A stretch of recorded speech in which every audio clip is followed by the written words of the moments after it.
कहानी की शुरुआत में हम कॉन्ग को देखते हैं जो बहुत गुस्से में होता है। तभी वहाँ एक छोटी लड़की आती है जो कॉन्ग की सबसे अच्छी दोस्त होती है। कॉन्ग उस लड़की की हर बात मानता था, लेकिन उस वक्त उसका गुस्सा इतना ज्यादा था कि वह एक पेड़ को जड़ से उखाड़कर आसमान की तरफ जोर से फेंक देता है। वह पेड़ सीधा ऊपर जाकर एनर्जी वॉल से टकराता है, जिससे दीवार में छेद हो जाता है। असल में कॉन्ग को एक बनावटी दुनिया के अंदर कैद करके रखा गया था ताकि गॉडजिला को उसकी भनक न लग सके। करीब 5 साल पहले इन दोनों के बीच खतरनाक लड़ाई हुई थी, जिसमें गॉडजिला ने कॉन्ग को हरा दिया था। ये दोनों टाइटन्स एक दूसरे को दूर से ही महसूस कर सकते हैं, इसीलिए इंसानों को डर था कि अगर ये दोबारा आमने सामने आए तो फिर से तबाही मच सकती है। लेकिन अब कॉन्ग का साइज पहले से बहुत बड़ा हो चुका था, इसीलिए अब फैसला लिया जाता है कि कॉन्ग को दूसरी जगह शिफ्ट किया जाएगा। दूसरी तरफ हम बर्नी नाम के एक आदमी को देखते हैं। वह एपेक्स नाम की एक बहुत बड़ी टेक कंपनी में काम करता है, जो एडवांस रोबोट्स और मशीनें बनाने के लिए जानी जाती है। बर्नी को अपनी कंपनी पर पहले से ही शक था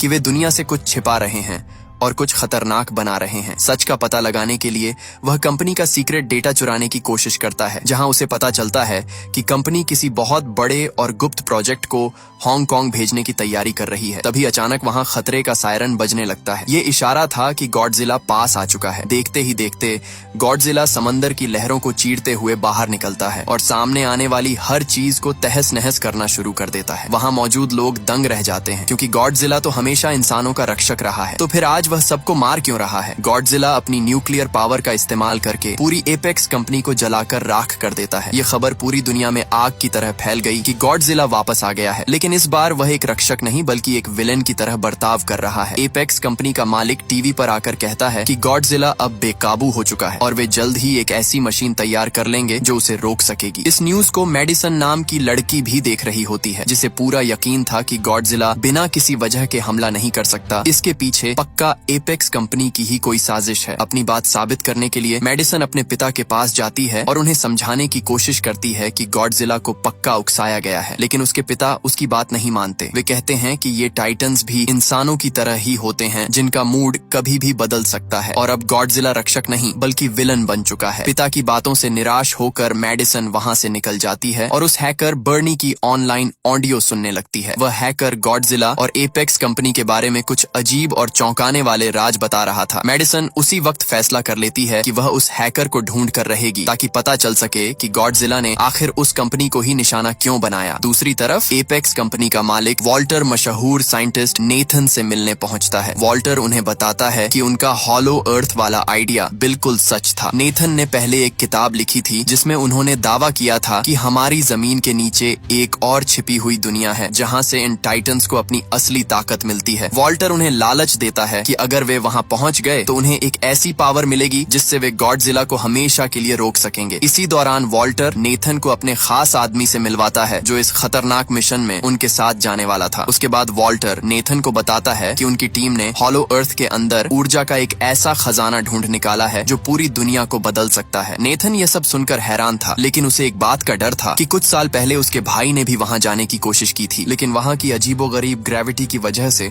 उसकी जान चली गई थी। दरअसल हॉलो अर्थ में ग्रेविटी इतनी खतरनाक है कि वहां पहुंचते ही दबाव की वजह से इंसान और मशीनें चकनाचूर हो जाते हैं। इस पर वॉल्टर मुस्कुराते हुए कहता है कि उन्हें फिक्र करने की जरूरत नहीं है, क्योंकि उनकी कंपनी ने खास हीव नाम की एंटी ग्रेविटी कार्स बनाई हैं, जो उस भारी दबाव को आसानी से झेल सकती हैं। नेथन बताता है कि हर टाइटन के पास अपने घर का रास्ता ढूंढने की एक कुदरती ताकत होती है, इसलिए उन्हें हॉलो अर्थ तक पहुंचने के लिए कॉन्ग की मदद लेनी ही होगी, क्योंकि सिर्फ कॉन्ग ही उन्हें सही रास्ता दिखा सकता है। इसके बाद नेथन अपनी पुरानी दोस्त इलीन के पास जाता है, जो कॉन्ग की देखभाल करती थी। वे उसे समझाता है कि कॉन्ग को अब और ज्यादा समय तक इस नकली दुनिया में बंद नहीं रखा जा सकता। कॉन्ग का असली घर हॉलो अर्थ है और उसे बचाए रखने का यही एक रास्ता है, क्योंकि अगर वह यहाँ से बाहर निकला तो गॉडजिला उसे छोड़ने वाला नहीं है। काफी बहस के बाद इलीन कॉन्ग को ले जाने के लिए मान जाती है, क्योंकि कॉन्ग को बचाने का और कोई रास्ता नहीं था। इसके बाद पूरी आर्मी और जहाजों के काफिले के साथ कॉन्ग को भारी जंजीरों से बांधकर जहाज पर ले जाया जा रहा था। रास्ते में वह छोटी बच्ची इशारों में बताती है कि कॉन्ग बहुत गुस्से में है, क्योंकि उसे इस तरह जंजीरों में कैद रहना बिल्कुल पसंद नहीं आ रहा। आर्मी का लीडर भरोसा देता है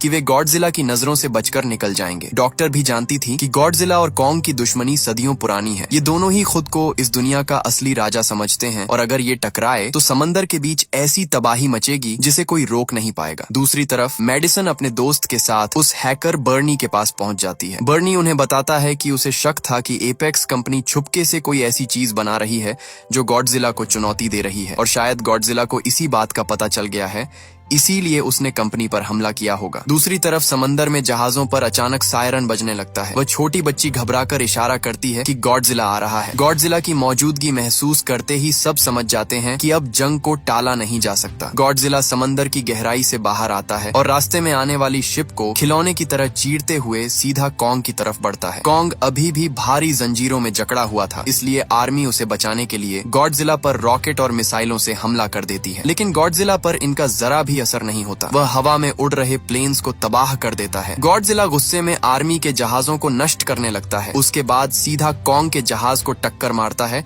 और उसे समंदर के बीचों बीच पलट देता है। कॉन्ग यह देखते ही एक जहाज से दूसरे जहाज पर छलांग लगाते हुए गॉडजिला के सामने पहुंच जाता है और उसके चेहरे पर एक जोरदार मुक्का जड़ता है। गॉडजिला भी पलटकर हमला करता है जिससे कॉन्ग नीचे गिर जाता है, लेकिन कॉन्ग तुरंत उठकर गॉडजिला पर वार करता है जिससे गॉडजिला दूर जाकर गिरता है। अब गॉडजिला बहुत ज्यादा गुस्सा हो जाता है। वह न्यूक्लियर पावर से हमला करने की कोशिश करता है, लेकिन कॉन्ग खतरे को भांप लेता है और अपनी जान बचाने के लिए फौरन पानी में कूद जाता है। मौका देखकर गॉडजिला कॉन्ग को पानी के अंदर खींच लेता है। गॉडजिला तो समंदर का राजा था और पानी के अंदर भी आराम से सांस ले सकता था, लेकिन कॉन्ग के लिए यह मुश्किल था। पानी के अंदर दम घुटने की वजह से कॉन्ग कमजोर पड़ रहा था। गॉडजिला उसे खत्म करने के लिए खींचते हुए समंदर की गहराई में ले जाने लगा। ये देखकर एलीन चिल्लाई कि हमें तुरंत कॉन्ग की मदद करनी चाहिए वरना वह मारा जाएगा। आर्मी के लोग एक साथ कई मिसाइलें पानी के अंदर छोड़ देते हैं, जिससे हुए धमाकों की वजह से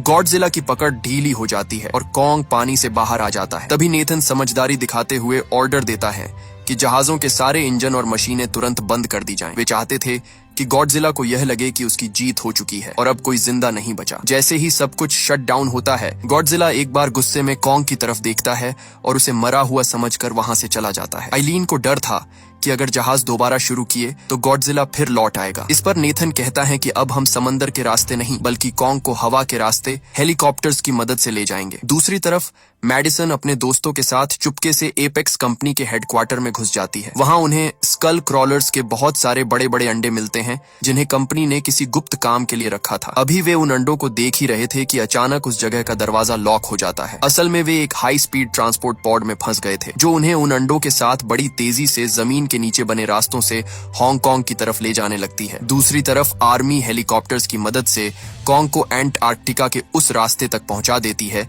जो सीधा हॉलो अर्थ की तरफ जाता था।